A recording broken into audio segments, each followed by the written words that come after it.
troubles of Northern Ireland and the bombings and killings may almost all have been consigned to history, but people are still dying, in part because of the legacy of those dark days. Northern Ireland has the highest suicide rate in the UK, twice as high as England's. Campaigners want it to be declared a public health emergency there. They blame conflicts within families dating back to the Troubles, combined with poverty and drug addiction. It was just the hardest thing I'd ever had to done, was to tell her that he died. Within a year, Andrew Hoy lost his brother and then his mother to suicide. And I knew, just by looking at her, that I would have killed her. And I did. This is one of too many families trying to make sense of Northern Ireland's losing battle with suicide. 4 of Andrew and Roberta's close relatives have killed themselves. When I was 16, my dad, he took his own life.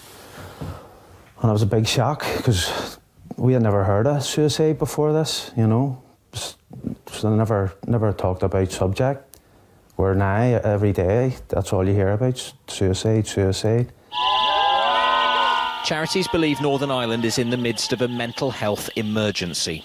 Now they want ministers to declare one and increase the proportion of money spent on mental health. It's half of the budget for mental health in England, yet we have over 25% higher rates of mental ill health here. And I think we need to start really recognising the context here, that we're a society coming out of conflict. That legacy of violence and death is thought to go some way to explaining Northern Ireland's high suicide rate. The trauma has been passed down to younger generations, particularly in Belfast's most deprived areas. How many people that you know have taken their own lives? About 7 or 8. That's quite shocking for somebody who's not from where you live.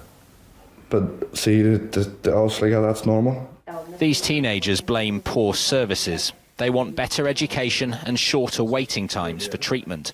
Gerard attempted suicide twice and has struggled to get help. I waited a very long time in counselling. I'm only actually receiving the help now, and I'm still on a list. It's just so, angers young people so much, because we're all left in limbo. I was one of the lucky ones. I was able to use the tools to help myself, whereas there's other young people out there who don't have those. For 3 years, Northern Ireland's government didn't even sit. It now says suicide prevention is a priority and a mental health action plan is being considered. But the most personal of Troubles are claiming 5 more lives with every week that passes here. And Chapman News at 10, Belfast.